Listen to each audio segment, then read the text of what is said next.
I left my small town for a year of adventure. What happened next will shock you. In the quiet town of Meadowgrove, nestled between rolling hills and a whispering river, lived a woman named Clara. She was known for her warm smile and the fresh bread she baked every morning, filling the air with a comforting aroma. Clara ran the local bakery, a cozy little place called Rise and Shine, which was as much a part of the town's fabric as the old oak tree in the town square. The bakery had been in her family for generations, passed down from her great-grandmother, and Clara took pride in continuing the tradition. Clara had always been content with her life. She woke up before dawn, kneaded dough as the sun rose, and greeted her customers with a cheerful good morning as they stepped into her bakery. Her life was simple, predictable, and she liked it that way. She knew everyone in town, and they knew her. She was part of the rhythm of Meadowgrove, a steady beat that kept the town humming along. But sometimes in the quiet moments between the rhythmic thuds of her kneading, she wondered if there was more to life than the familiar streets of Meadowgrove. She would look out of her window, watching the world go by, and feel a strange tug at her heart. It was a feeling she couldn't quite explain, a longing for something she couldn't name. One crisp autumn morning, a stranger named Samuel walked into her bakery. He was a tall man with kind eyes and a backpack that looked like it had seen the world. He ordered a loaf of her famous sourdough and a cup of coffee, then sat by the window, watching the town wake up. Clara found herself stealing glances at him as she worked, curious about the stories hidden in the worn pages of his passport. Samuel became a regular at the bakery. Every morning, he would sit at the same table, nursing his coffee as he wrote in a leather-bound journal. Clara would often bring him a refill, lingering a moment longer than necessary to catch a glimpse of his writings. They were stories of far-off places, vivid descriptions of bustling cities and quiet villages, each one a tiny window into a world beyond Meadowgrove. One slow afternoon, Clara mustered the courage to ask Samuel about his travels. He smiled, his eyes lighting up with memories, and began to tell her about the bustling markets of Marrakech, filled with the scent of spices and the sound of haggling. He told her about the tranquil beaches of Bali, where the sunsets painted the sky with hues of gold and pink.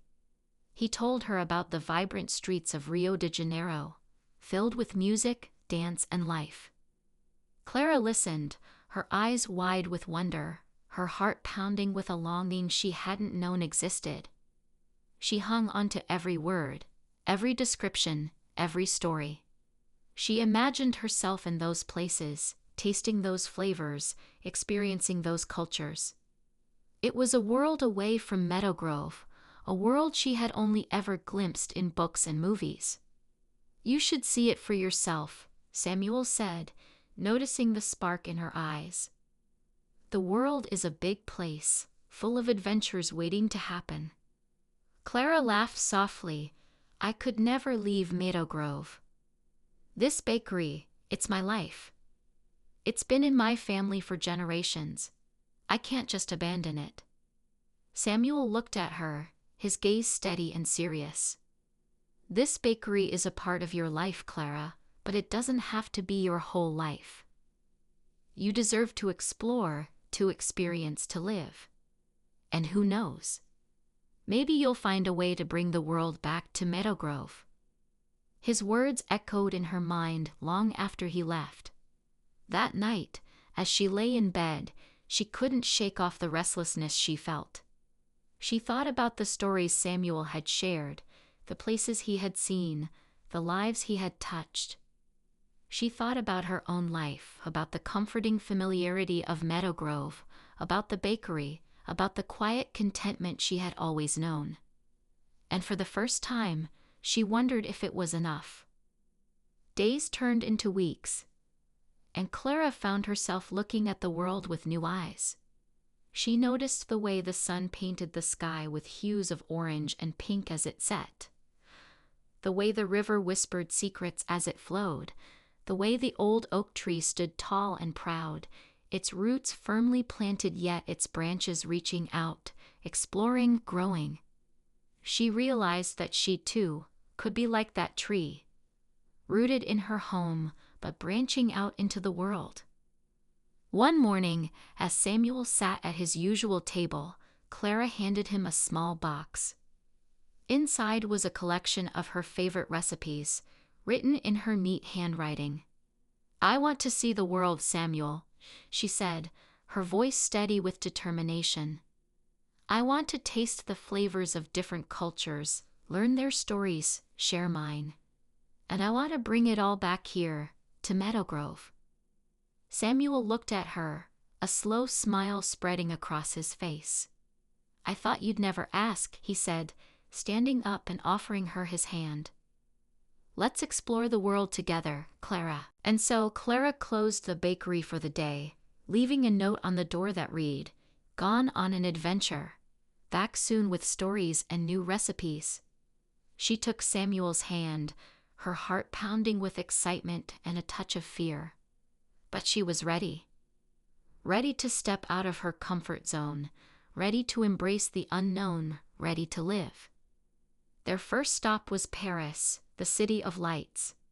Clara wandered the cobblestone streets, marveling at the architecture, the history, the art.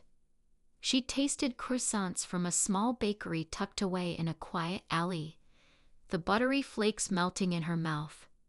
She learned to make them herself, kneading the dough under the watchful eye of the grumpy yet lovable baker, Monsieur Leclerc. From Paris, they traveled to Italy, where Clara tasted gelato for the first time, the cool, creamy sweetness exploding on her tongue. She explored the winding canals of Venice, the ancient ruins of Rome, the vibrant streets of Florence. She learned to make pasta from scratch, the simple ingredients combining to create a symphony of flavors. In Spain, she danced the flamenco under the starlit sky, the rhythm of the dance pulsing through her veins. She tasted paella, the saffron-infused rice dish filled with the flavors of the sea. She explored the winding alleys of Barcelona, the grand plazas of Madrid, the ancient cities of Andalusia. In India, she marveled at the bustling markets, the vibrant colors, the rich scents. She tasted curries that set her mouth on fire, cooled by creamy yogurt and fragrant rice. She explored the grand palaces of Rajasthan, the ancient temples of Varanasi, the bustling streets of Mumbai. Each place they visited, Clara collected recipes, stories, experiences. She filled her journal with notes, her camera with photos, her heart with memories. She sent postcards to her friends back in Meadowgrove, sharing her adventures, her misadventures, her newfound love for the world. But it wasn't always easy. There were times when she missed the familiar comfort of Meadowgrove, times when she longed for the simple rhythm of her old life. There were times when she felt overwhelmed, homesick, scared.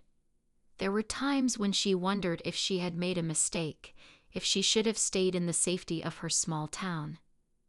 In those moments, Samuel would take her hand, his steady gaze anchoring her. "It's okay to be scared, Clara," he would say. "It's okay to miss home. But remember why you started this journey. Remember the longing you felt, the curiosity that burned within you. This is your chance to explore, to experience, to live." And so, she pushed through. She reminded herself that growth often comes from discomfort, that adventures aren't always easy, but they are always worth it. She learned to embrace the unknown, to step out of her comfort zone, to live in the moment. A year later, Clara returned to Meadowgrove. She was tanned, her eyes sparkled with stories, and her heart was full.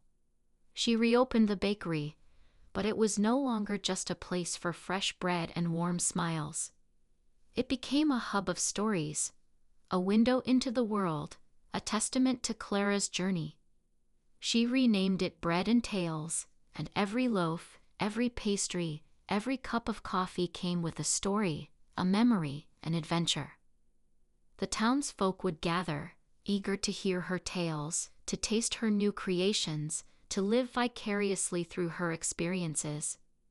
Clara would stand behind the counter, her eyes shining with passion, her hands kneading dough, her voice weaving tales of far-off lands. She was no longer just Clara, the baker.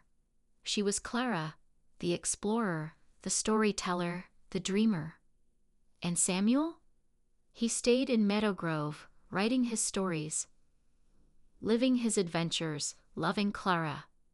Together, they turned the small town into a place of magic, a place where dreams were born, where stories were shared, where life was lived to the fullest. Clara's journey didn't just change her, it changed the entire town. It opened their eyes to the world beyond, ignited in them a passion for life, a thirst for adventure. It inspired them to step out of their comfort zones, to embrace the unknown, to live. The old oak tree in the town square stood tall and proud, its roots firmly planted, its branches reaching out, exploring, growing. It was a symbol of Meadowgrove, a testament to its people, a reflection of Clara's journey. It was a reminder that life is more than just existing, more than just going through the motions. It's about exploring, experiencing, growing. It's about stepping out of your comfort zone, about embracing the unknown, about living. And so, life in Meadowgrove went on, filled with the aroma of fresh bread, the sound of laughter, and the magic of stories. Clara's journey had changed not just her, but the entire town. It had opened their eyes to the world beyond, had ignited in them a passion for life, a thirst for adventure. And it had all started with a stranger, a cup of coffee, and a dream. Clara looked out of her window, watching the world go by, and felt a tug at her heart. But this time it was a tug of longing fulfilled, of curiosity satisfied, of a journey well traveled. She had stepped out of her comfort zone, embraced the unknown, lived. And she had brought it all back to Meadowgrove, to share with her town, to inspire them, to remind them that life is an adventure waiting to happen. And as she stood there, kneading dough, weaving tales, living her dream, she knew that she was exactly where she was meant to be. She was Clara, the baker, the explorer, the storyteller, the dreamer. She was Clara, the girl who dared to dream, the woman who dared to live. And she was home.